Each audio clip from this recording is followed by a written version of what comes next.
উপস্থিত থাকবেন আমাদের ক্ষেত মজুর আন্দোলনের নেতা কমরেড অমিয় পাত্র।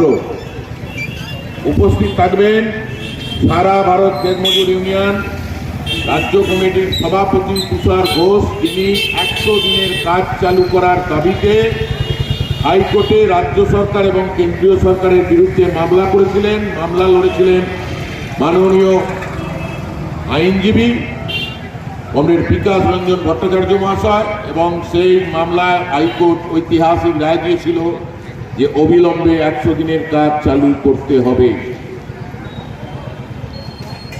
আমরা এই দাবিগুলিকে নিয়েই 100 দিনের কাজ চালু করতে হবে।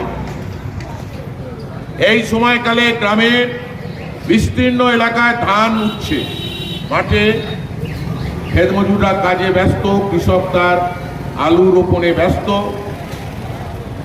সবটাই কাজে ব্যস্ত।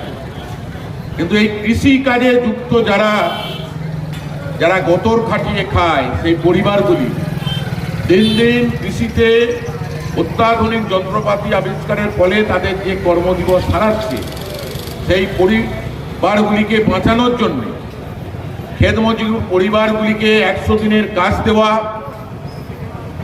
60 বছরের ঊর্ধ্বে তাদের প্রতি মাসে 6000 টাকা পেনশনের দাবিতে, এবং 100 দিনের কাজকে 200 দিন করতে হবে, এই দাবি নিয়ে কৃষকের ফসলের ন্যায্য দাম দিতে হবে, কৃষকের সহায়ক মূল্য ঘোষণা করতে হবে, সারের উপর থেকে ভর্তুকি তুলে নেওয়া চলবে না।